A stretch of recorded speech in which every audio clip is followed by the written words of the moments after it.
병원에 방문을 하면서 어, 느꼈던 건 뭐냐면 저는 정말 가기 싫었거든요. 아, 이거 왜 가야 되냐? 귀찮다. 어차피 결과도 다 받았고 여러 가지 말을 많이 들어봤자 뭐 혼란만 가중되고 마음만 들쭉날쭉하고 안 가는 게 낫다 이런 생각 했는데 오늘 이렇게 가서 이제 그 밑에 1층 지하에 가면 이제 빵집이 있어요. 거기서 배고파서 이제 빵을 먹고 있는데 그 누가 막 아는 체를 하는 거예요. 저 혼자 은혜는 뭐 사러 갔고 저 혼자 막 있는데 아는 체를 해서 봤더니 순간 한 2초 동안 누구지 했었는데 딱 생각이 나더라고요. 아, 연세 세브란스 병원 처음에 그 선우랑 갔을 때 이제 막 그날 당일날 입원하라고 하고요. 막 소아암이다 이런 얘기 하고 이런 막 혼돈 속에서 이제 병실에 입원을 했었거든요. 그래서 뇌파 검사 받고 하는 그 시즌에 한창 우리가 제가 힘들 때였죠. 그래서 교회도 막 되게 힘들어하고 했을 때였는데 그때 이제 저희 앞자리에 있었던 그 아이 9살짜리 아이 그 아이가 이제 뭐냐면 이름이 또 까먹었네. 한인가요? 아마 그런 것 같아요.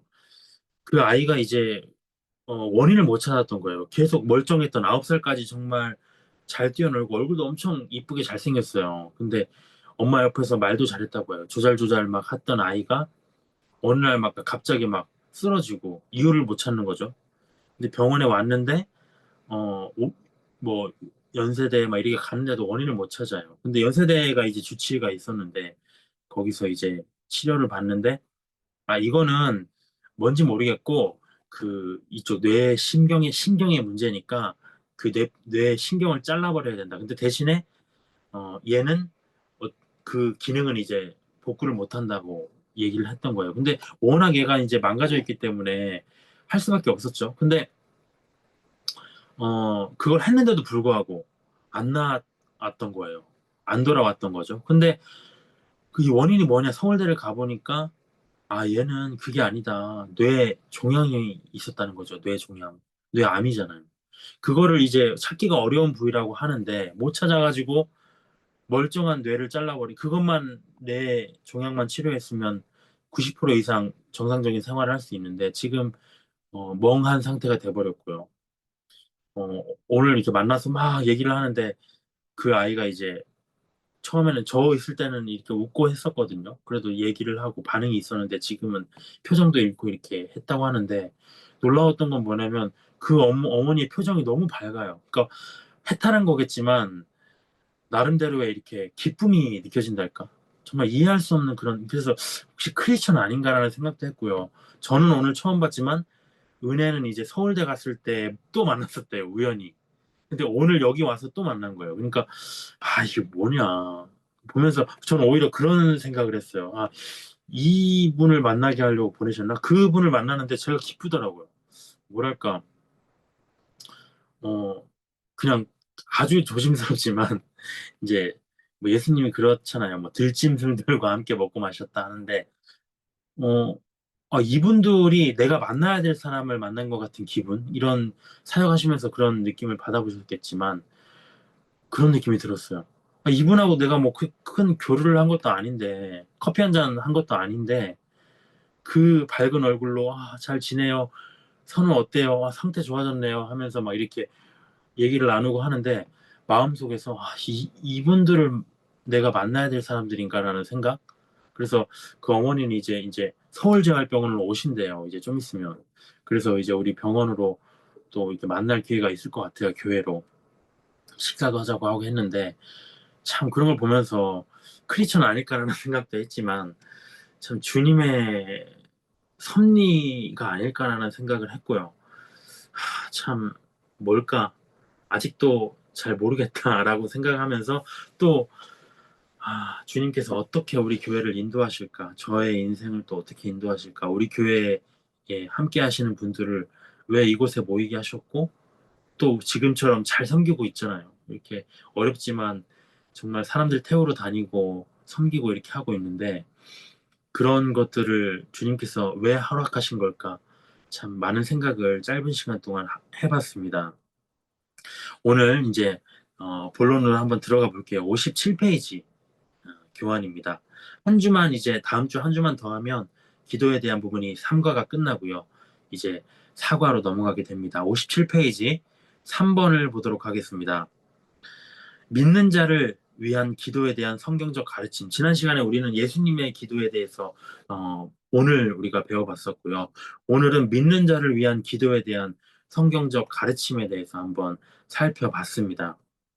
A번, 당신의 기도 생활에 대한 진리. 기도 생활의 한계 딜레마에 대해서 얘기를 합니다. 1번에 보면 당신은 마땅히 기도해야 할 바를 때때로 알지 못한다. 뭐냐면 우리가 기도는 해야 되는데 우리가 기도 생활을 하면서 한계가 있다는 거죠. 첫 번째 한계가 뭐냐면 뭘 기도해야 될지 모른다. 뭔가를 열심히 기도합니다. 근데 그게 하나님의 뜻인지는 모르고 기도할 때가 많아요. 이게 진짜 하나님이 원하시는 건가? 이걸 기도하라고 하신 건가? 확신이 없이 기도할 때가 많습니다. 성령께서 친히 간구해 주시기를 바라면서 그래서 기도를 해야 된다는 거죠. 성령님, 저의 기도를 인도해 주세요. 제가 오늘 이 시간 기도를 할 건데 뭘 기도해야 될까요? 주님 인도해 주세요. 우리 입술을 주장해 주세요. 떠오르게 해 주세요. 이렇게 구해야 된다는 겁니다. 또 어떻게 알려주실까요? 이렇게 만나게 하심으로써 오늘 제가 말씀드렸지만 이 어머니들 주님 안에서 우연이 있나요? 없잖아요. 주님이 선을 통해서 영광 받으시겠다고 말씀을 하셨는데 어떤 영광을 받으실 것인지 정말 우리는 더듬어 갈 수밖에 없는데 이렇게 보여주심으로써 또 그 아이가 좀 계속 생각나요. 또 기도하라고 하신 게 아닐까라는 생각을 또 합니다. 2번, 당신이 기도하기를 쉬는 것은 주 앞에서 죄이다. 정말 엄청난 많은 죄를 지었던 것 같아요. 기도 생활의 가장 흔한 문제입니다. 두 번째 딜레마는 뭐냐면 정말 기도해야 될 바를 모르면서 기도하는 건 오히려 좀 난 것 같아요. 뭔가 기도를 하는 중에 주님이 열어주시거든요. 근데 기도 자체를 안 하려고 한다는 거죠. 피곤하고 지치고 하기 때문에.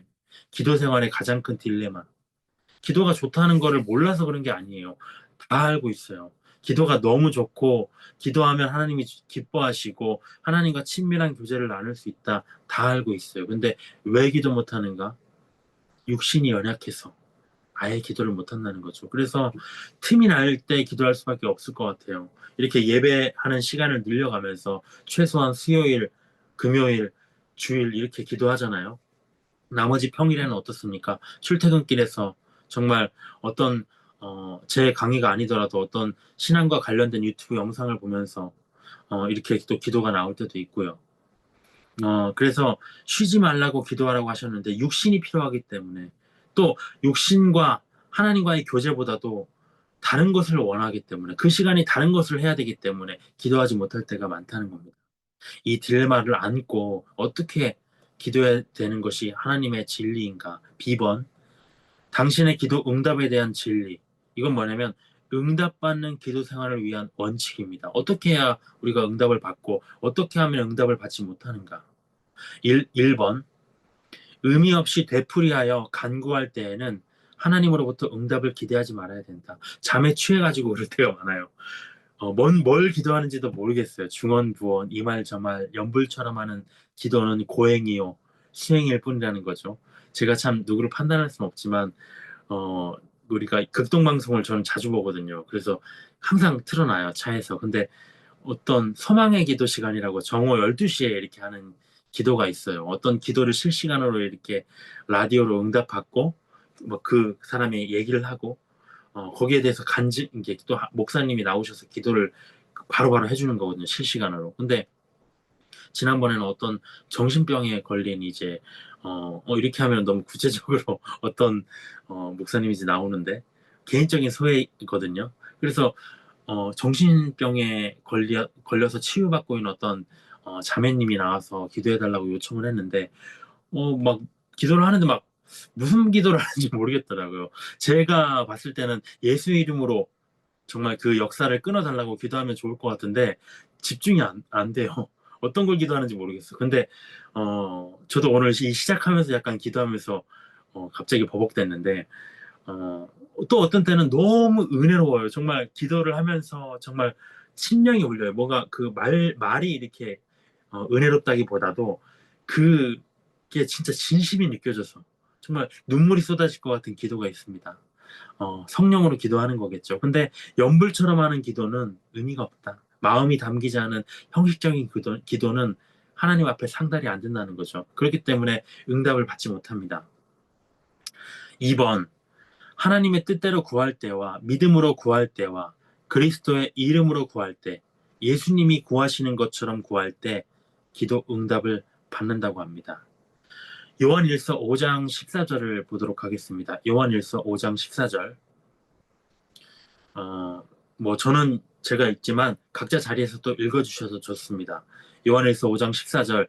그를 향하여 우리가 가진 바 담대함이 이것이니 그의 뜻대로 무엇을 구하면 들으심이라. 하나님의 뜻대로 구하면 들으신다는 거죠. 근데 하나님의 뜻을 그러면 어떻게 알 수 있는가? 성경 말씀 속에서 결국에는 알 수 있죠. 성경의 약속을 붙잡으면서 기도할 때 응답할 수 있다, 응답받는다는 겁니다. 그러기 위해서는 성경을 많이 알아야 되겠죠.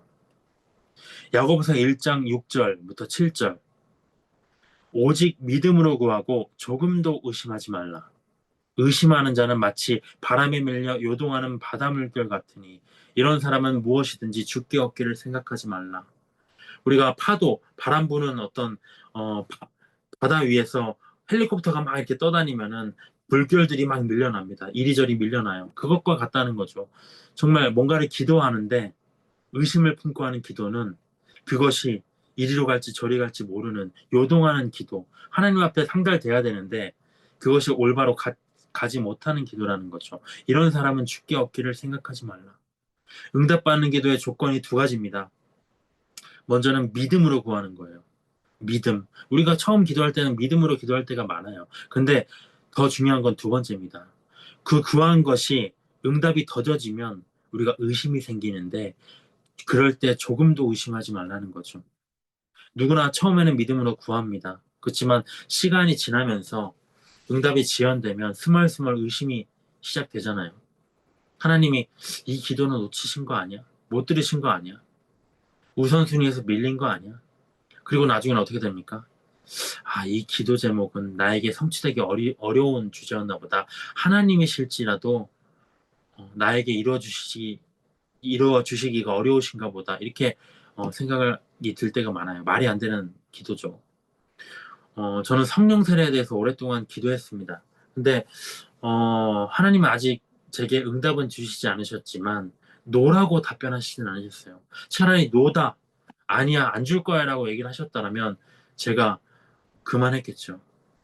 어떻게 성령의 권능 없이 사역을 할 수 있겠습니까? 저는 못해요. 지금은 이렇게 버티고 있지만 성령 세례 없이는 사역할 수 없습니다. 저는 확신합니다. 저 같은 사람은 그럴 거라고 믿어요. 근데 성령 세례를 주시지 않을 거면 사역하라고 하시지 않으셨겠죠. 분명히 주실 것입니다. 그렇지만 믿음으로 구했다면 시간이 좀 더딜지라도 조금도 의심하지 말아야 된다. 이것은 저에게 하는 말씀 같아요. 요한복음 14장 14절에 또 나와 있습니다. 내 이름으로 무엇이든지 내게 구하면 내가 행하리라. 어떤 다른 신의 이름이 아니라 예수 그리스도의 이름으로 구해야 할 때야만 기도를 응답받을 수 있다는 겁니다. 3번. 당신이 그리스도 안에 있고 그의 말씀이 당신 안에 있으면 기도 응답을 받는다. 요한복음 15장 7절에 보면 너희가 내 안에 거하고 내 말이 너희 안에 거하면 무엇이든지 원하는 대로 구하라. 그리하면 이루리라. 또 두 가지입니다. 내가 예수님 안에 거할 때 응답이 되고요. 또 예수님의 말씀이 내 안에 거할 때 응답이 됩니다. 예수님 안에 거한다는 건 뭐냐? 예수님 안에 거한다는 걸 많이 생각해 봤어요. 그게 뭘까요? 예수님 안에 거한다. 그건 뭐냐면 우리가 사랑하는 사람과 함께 거하는 것을 생각해 보면 됩니다. 어떤 진짜 사랑하는 사람이 있어요. 그 사랑하는 사람과 무엇을 합니까? 모든 것을 함께 하잖아요. 모든 시간을 공유하고요. 어디로 가든지 함께 하고요. 시시콜콜한 대화를 나누고요.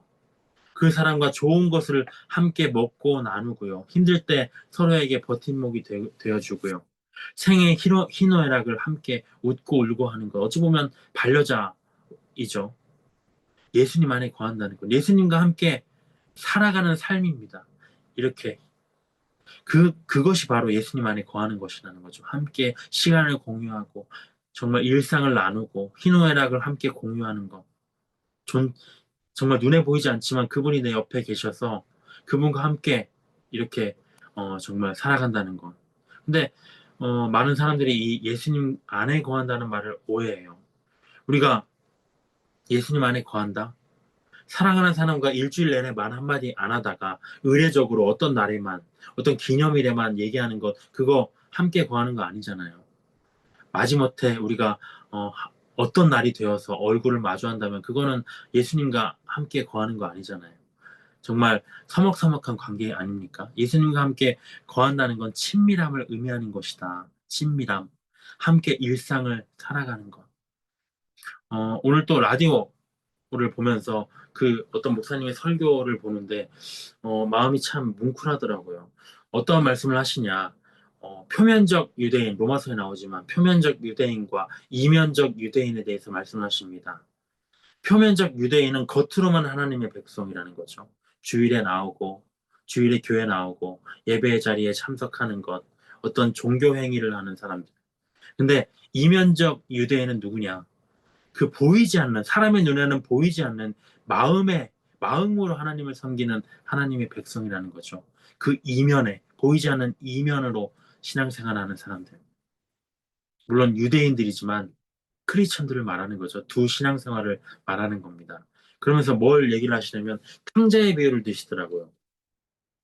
둘째 아들은 속을 썩히면서 우리가 그 비유를 다 아니까요.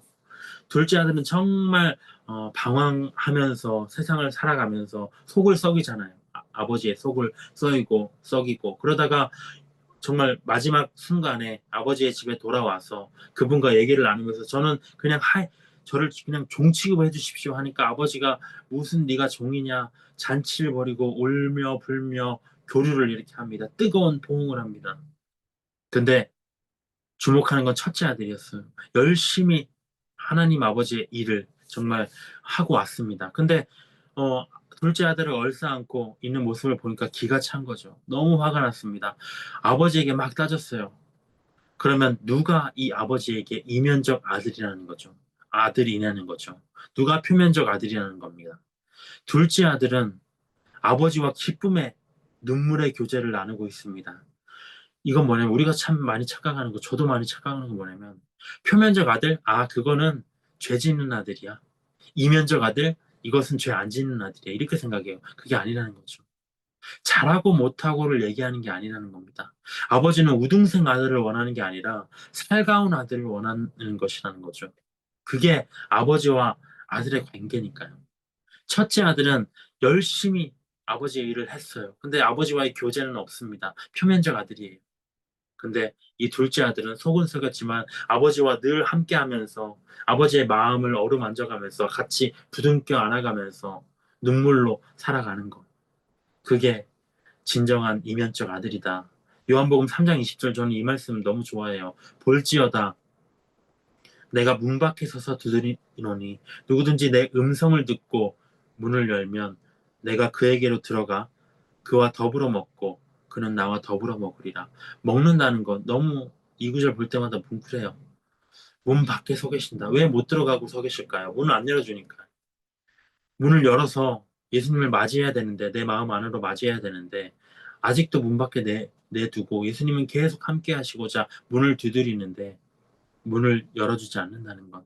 신랑과 신부의 관계잖아요. 예수님과 우리는. 근데 정말 예수님은 같이 먹자. 먹으면서 우리가 사랑의 교제를 나누자. 서로 얼굴을 보고 마음을 나누고 하자 하는데 우리는 그분을 문 밖에 세워둔다는 겁니다. 그게 바로 예수님 안에 거하는 것. 근데 말씀이 거한다는 것 두 번째 조건이에요. 그건 뭐냐면 말씀 생활입니다. 이렇게 말씀을 공부하면서 내 마음 안에 넣어두는 것. 거기서부터 우리가 필요한 기도가 나오기 때문이죠. 4번으로 돌아가 보겠습니다. 4번. 구할 때의 응답과 기쁨의 충만을 받는다. 구할 때 응답을 받고요. 응답 속에서 기쁨을 또 우리가 얻습니다. 5번.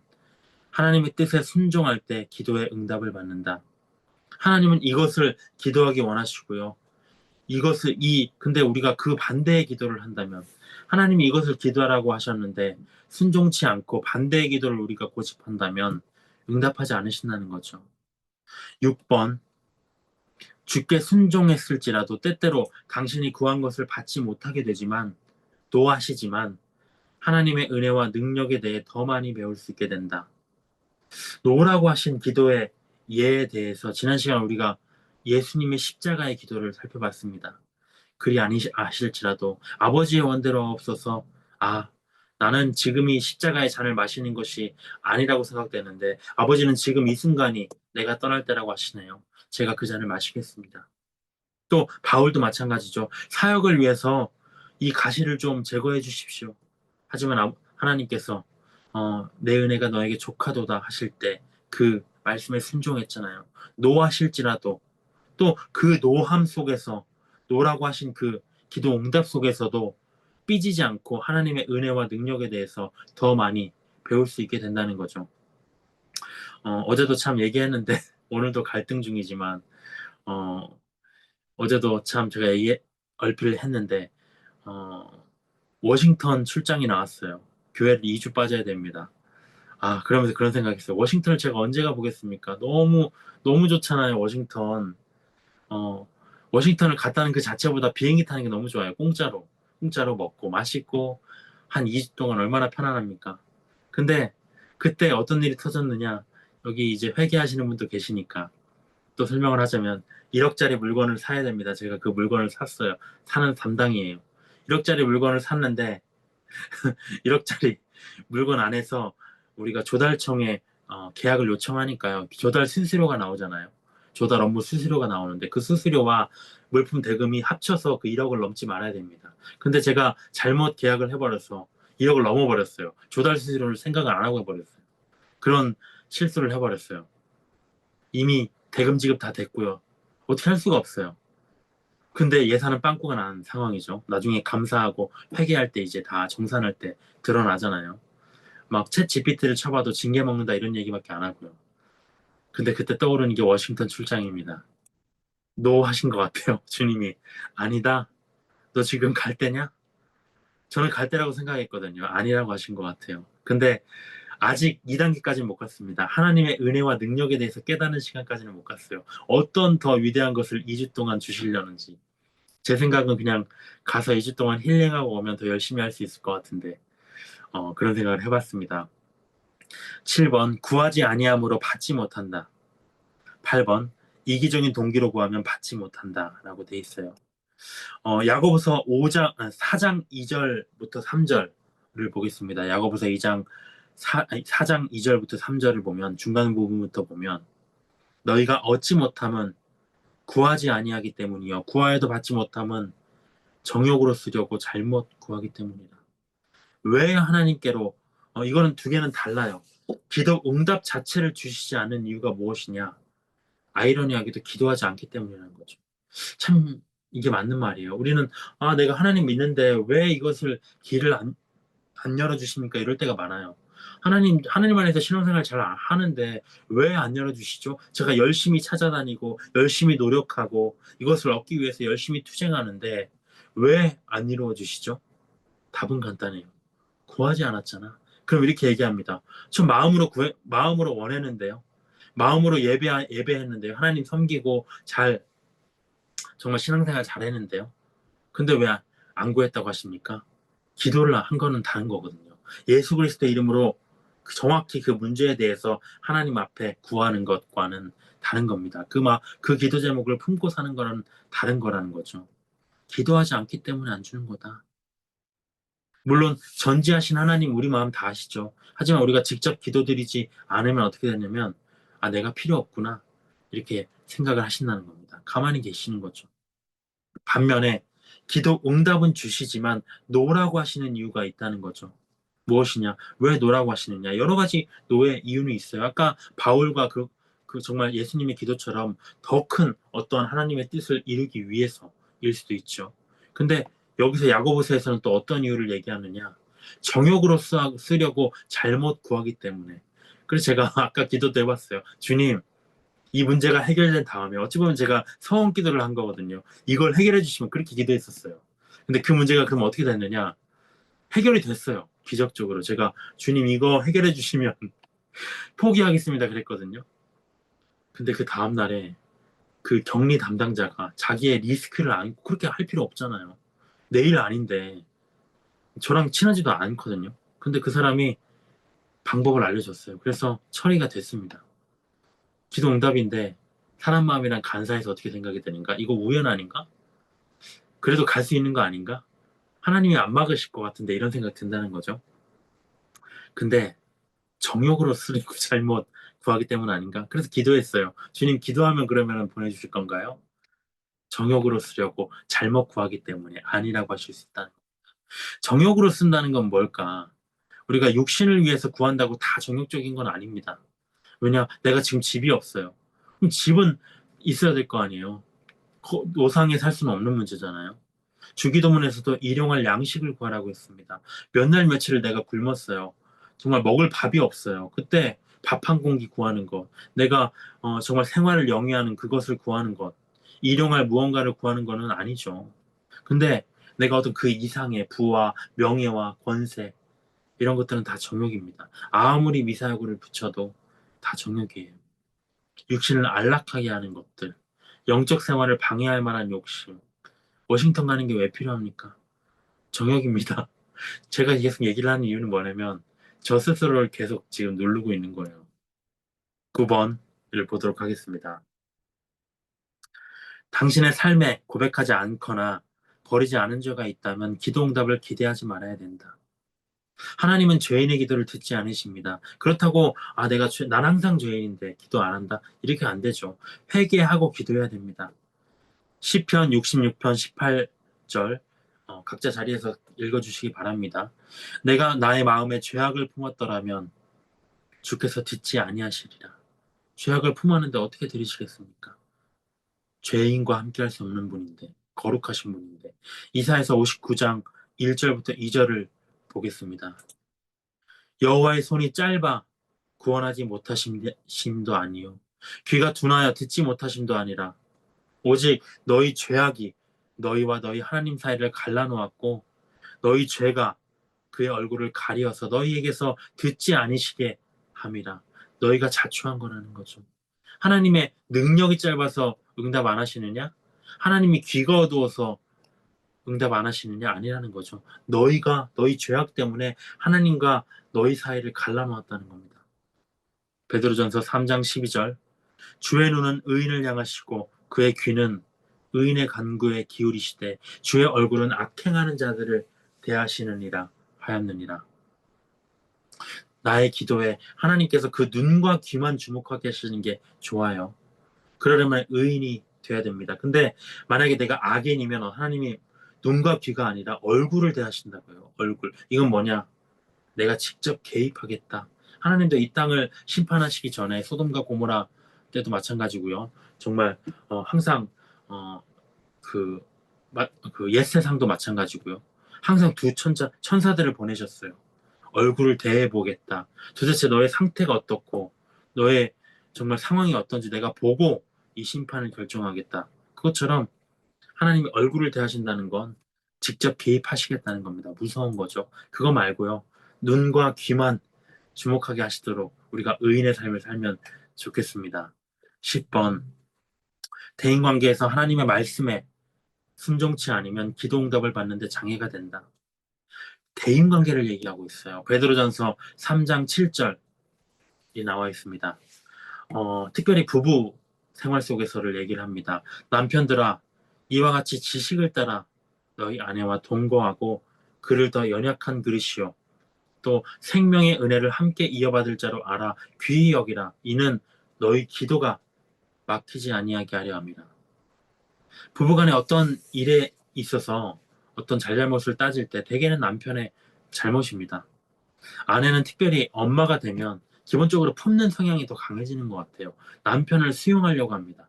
남편은 어떠냐? 갈수록 나이 먹을수록 고집불통 꼴통이 돼요. 아직도 자기가 10대인 줄 알아요. 제 얘기를 하는 게 아닙니다. 아니라고는 못하지만 그냥 누군가의 얘기를 하고 있어요. 밖에서는 빌빌대지만 안에서는 왕노릇하려는 마음이 강해요. 밖에서는 예 하다가 그 받은 스트레스를 집에서 다 푸는 그런 사람들. 그러다 보면 아내가 어떻게 됩니까? 참다가 감정이 상하죠. 그 마음이 연약한 그릇처럼 깨어집니다. 사실 단단한 그릇인데 얼마나 내동댕이 쳤으면 그게 깨어진다는 거죠. 그래서 그렇게 깨어지고 나면 어땠습니까? 그 사람이 얼마나 귀한 존재인지 남편이 깨달아요. 귀한 그릇이었어요. 근데 그것을 또 남편은 붙여보려고 애를 씁니다. 어, 그래서 남편은 첫 번째 어떻게 되느냐? 지식, 성경 말씀을 따라서 아내와 동거해야 됩니다. 내 생각, 내 고집 주관대로 하지 말고요. 이 나이 들수록 사람이 말이 많아져요. 저도 정말 저가 그런데 이 말이 많아지는지 모르겠어요. 뭔가 자기만의 어떤 주관이 있는 거죠. 자기도 인생 살아봤다는 거죠. 나도 인생 살아봤다. 이렇게 하는 게 옳다. 개뿔 옳기는 뭐가 옳습니까? 하나도 안 옳아요. 다 틀려요. 그래서 평소에 귀하게 여겨야 됩니다. 성경 말씀을 따라서 귀하게 여기라라고 하잖아요. 그 이유는 무엇 때문인가? 이혼당해서 혼자 살면 남편이 초라하기 때문에? 아니에요. 기도가 막히기 때문에. 아내가 기도 안 해준다는 겁니다. 왜냐, 남편은 기도가 필요하거든요. 남편은, 어, 왜 기도가 필요하느냐? 사회생활, 사탄이 주관하는 세상 속에서 살아가요. 가정을 지키고 사탄이 주관하는 세상을 대적해야 됩니다. 정말 아내도 안쪽에서 힘들지만 남편들은 밖에서 직접 사탄과 부딪힙니다. 정말 많은 스트레스와 많은 육신의 정욕과 유혹과 대적 속에서 살아가요. 기도의 능력이 없이는 중보기도 없이는 살아갈 수 없다는 거죠. 그래서 기도가 필요한데 남편이 그걸 아내를 귀하게 여기지 못하면 기도가 없어진다는 거죠. 결국에는 가정이 무너집니다. 그렇기 때문에 남편은 아내의 기도가 막히지 않도록 해야 되고요. 아내는 남편을 위해 기도해야 된다. 또 여기서는 나와 있지 않지만 우리가 정말 형제와 싸웠을 때 예물을 제단에 드리기 전에 기도도 마찬가지입니다. 기도하기 전에 형제와 화해해라. 그것이 죄잖아요. 그래서 그것들이 대인관계에 어떤 문제가 있으면 기도 응답에 장애가 된다. 사실 기도도 잘 안 나옵니다. 58페이지로 넘어가겠습니다. 58페이지. 10번을 보면, 당신은 어떻게 기도해야 되는가? 앞에서 우리가 2주간에 걸쳐서 다 본 내용들입니다. 1번, 항상 하나님께 복종하며 그의 뜻을 따라 기도함으로 예수의 본을 따라야 된다. 뭔가를 기도해요. 주님, 워싱턴 가지 말까요? 갈까요? 기도합니다. 하지만, 마음속에는 어떤 마음이냐? 노하시면 안 들을 거예요. 라는 마음이 있어요. 하지만 주께서 어떻게 기도하셨느냐? 나의 원대로 마옵시고 아버지의 원대로 하옵소서. 내가 원하는 건 이것인데 정말 아버지가 원하시면 아버지의 원대로 하옵소서. 2번, 구체적으로 기도해야 된다고 합니다. 뭘 원하는지 중언부언하지 말고. 3번, 하나님을 영화롭게 하기 위하여 기도해야 된다. 하나님을 영화롭게 하기 위해서 기도하는 건 어떻게 기도하는 걸까요? 예수와 관계된 일로 기도하라는 거죠. 예수님과 관계된 일로, 신앙과 관련된 일로, 믿음과 관련된 일로, 예수님의 이름을 전하고 예수님의 이름이 높여지는 일을 위해서 기도하라는 겁니다. 4번, 감사함으로 기도해야 된다. 감사함으로 받은 줄로 믿으면서 우리가 기도가 성취됐을 때 이것을 많이 놓쳐요. 전으로 감사해야 되거든요. 감사함으로 기도하고 또 그 기도가 이루어졌을 때 감사를 먼저 올려야 됩니다. 하지만 어떤 일이 이루어졌을 때는 참, 저도 그럴 때가 너무나 많지만 이건 우연이야. 아니야. 내가 기도는 했지만 사실은 이것은 원래 이렇게 될 거였어. 아닙니다. 하나님은 이루어 주신 겁니다. 그렇게 하면은 다시는 안 들어주신다는 거죠. 5번, 믿음으로 구해야 된다. 믿음으로. 6번, 기도에 깨어 있으며 헌신되어야 한다. 왜 헌신되어야 된다고 하느냐? 헌신이라는 것은 데보션, 바치는 거잖아요. 그러니까 기도도 바치는 사역이라는 거죠. 기도가 어떤 그냥 하는 게 아니라 기도 자체도 시간을 내고 내 힘을 쓰는 것 자체가 헌신이라는 겁니다. 7번, 의미 있는 기도를 계속 드려야 된다. 어떤 기도가 의미 있는가? 중보기도. 중보기도. 8번, 여러 가지 방식으로 기도해야 된다. 다 맞습니다. 간구, 급한 기도, 제가 얼마 전에 간구했잖아요. 기도, 일상적 기도, 도구, 이거는 중보기도입니다. 그리고 마지막 감사기도 또 나와요. 감사도 기도다. 기도 제목 중에 하나로 들어가 있습니다. 9번, 특별히 필요한 때에는 때때로 금식하며 기도해야 된다. 금식기도. 참 저는 이 금식기도 도전을 많이 해봤는데요. 정말 잘 안 돼요. 이게 핑계라면 또 핑계일 수도 있겠지만 저는 그렇게 생각합니다. 성령께서 힘을 주셔야 되는 것 같아요. 의지만으로는 뭔가가 안 되는 것 같아요.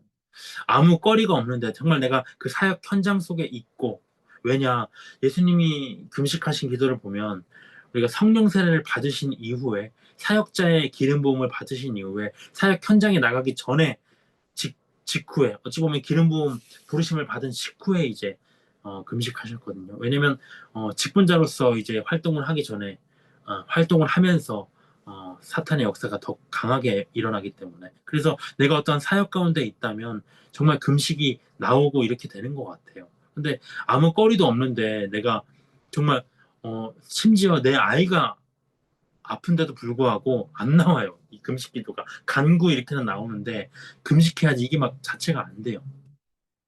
그래서 정말 사역적으로 필요한 때 허락하실 것 같다라는 생각을 또 하고요. 그런 때가 오지 않을까라는 생각이 듭니다. 전에 목사님도 이제 처음 사역에 임하셨을 때 정말 막 이렇게 얼굴이 빛이 날 정도로 몇십 일을 기도하셨다고 하시잖아요. 뭔가 그러한 때가 오기를 또 기도를 합니다. 10번 성령으로 기도해야 된다. 뭘 기도해야 될까요? 성령의 인도하심을 구하는 기도를 위한 기도를 해가면서 기도해야 된다는 것. 11번 기도의 목적을 위하여 정신을 차리고 근신해야 된다. 근신이라는 건 조심, 자중, 신중입니다. 근신. 베드로전서 4장 7절에 보면 이런 말씀이 있습니다. 베드로전서 4장 7절에 만물의 마지막이 가까이 왔으니 그러므로 너희는 정신을 차리고 근신하여 기도하라. 정신이 콩밭에 있는데 기도가 안 되잖아요. 정신이 흩어져 있는데 기도가 안 나옵니다. 만물의 마지막 종말이 가까워올수록 기도를 해야 되는데, 그러려면 첫 번째 정신을 차려야 된다는 거죠. 정신이 흐리멍텅한 게 있으면 안 된다는 거죠. 오늘 극동방송에서 얻는 게 많아요. 그 목사님이 또 얘기하기로 더운 날일수록 우리가 정신을 차려야 됩니다, 이런 얘기 하더라고요. 막 이제 종말로 갈수록 더욱더 신앙생활 하기 어려워진다는 거죠. 정신을 차려야 됩니다. 그리고 다음 근신. 근신하는 건 내 자신의 영적 상태를 천천히 살피면서 내게 어떤 것들이 필요한지 살펴가면서 기도해야 된다는 것입니다. 12번. 사람에게 보이려고 외식하며 기도하지 말아야 된다. 오히려 주님이 들으심과 기뻐하심을 위하여 기도드려야 된다. 외식하면서 기도하는 게 아니라. D번. 당신을 언제 기도해야 되나? 1번. 항상 기도하고 낭망치 말아야 된다. 항상 기도해야 된다는 거죠. 특별히 이번에 고난을 받거나 병들었거나 죄를 지었거나 어떤 시련이나 유혹이나 어려움에 부딪혔을 때 기도해야 한다. 3번. 쉬지 말고 기도해야 된다. 야고보서 5장 15절 말씀입니다. 믿음의 기도는 병든 자를 구원하리니 주께서 그를 일으키시리라. 혹시 죄를 범하였을지라도 사하심을 받으리라. 재활병원과 지금 가까이 교류하고 있는 저와 우리에게 또 필요한 말씀인 것 같아요. 믿음의 기도는 병든 자를 구원한다. 근데 왜 기도 안 하는가? 사실 저도 그래요. 이 아이들을 보면, 재활병원에 있는 아이들을 보면 될까? 이미 망가졌는데 이게 될까? 이런 생각 때문에 안 나와요. 믿음이 안 되는 거죠. 근데 믿음으로 기도해야 된다는 겁니다. 병든 자가 구원받을 것이다. 재활병원에서 교회 다닌다는 어떤 어머니가 정말 선우 보자마자 병원 복도에서 정말 창피한 줄도 모르고 눈물로 기도해 줬다고 해요. 이 아이. 근데 그 아이 상태가 더 안 좋거든요. 저도 정말 그렇게 할 수 있을까? 그런 믿음이 안 나왔는데 그게 믿음의 기도가 아닐까 싶어요. 눈물을 흘리면서 그 아이를 위해서 기도해 준 그 기도. 때로는 그렇게 믿음의 기도가 필요한데, 특별히 그 병의 근원이 죄에서 올 때가 있습니다. 그 아이들은 아니지만 어떤 나의 육신의 어떤 질병이 찾아올 때, 우리가 예수님도 중풍병자를 고치신 후에 너의 죄가 사해졌다 이렇게 하셨거든요. 그러니까 어떤 상황이든지 간에 믿음으로 기도하면 구원하신다고 합니다. 그 이유가 죄이든 아니면 어떤 질병이든 간에 믿음으로 기도하는 게 필요하다. 시편 86편 7절에서 9절입니다. 86편 7절에서 9절. 나의 환난 날에 내가 주께 부르짖으리니 주께서 내가 응답하시리이다. 우리가 평소에는 기도 못할 수 있어요. 정말 일상이 평온할 때는 기도 못할 수 있습니다. 하지만 환난 날이 올 때, 환난 날이 올 때 부르짖어야 된다는 거죠. 환난 날이 올 때도 열받아. 왜 이런 일이 생겼어? 낙심하고 좌절하고 기도도 안 나와 못하겠어. 이렇게 되는 게 아니라 환난 날에라도 부르짖어야 된다는 겁니다. 환난 날에 주께 부르짖으리니 주께서 내게 응답하시리이다. 주여 신들 중에 주와 같은 자 없사오며 주의 행하심과 같은 일도 없나이다. 주여 주께서 지으신 모든 민족이 와서 주의 앞에 경배하며 주의 이름에 영광을 돌리리이다. 주님, 나의 기도, 이 환난 날의 기도를 부르짖어 이 기도하는 이 기도를 응답하여 주시면 주님께서 높여주실 것이고 모든 민족이 주의 역사하심을 보고 경배할 겁니다. 엄청난 기도죠. 정말 나 같은 보잘것없는 이 작은 기도를 내가 드리면서 주님, 나의 이 기도 제목, 이 환난 날에 응답하심으로 인해서 만민이 주를 알게 하소서. 주님 영광 받게 하소서. 엄청난 기도입니다.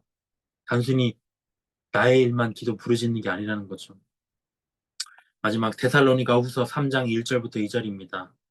끝으로 형제들아, 너희는 우리를 위하여 기도하기를 주의 말씀이 너희 가운데서와 같이 퍼져나가 영광스럽게 되고 또한 우리를 부당하고 악한 사람들에게서 건지시옵소서 하라.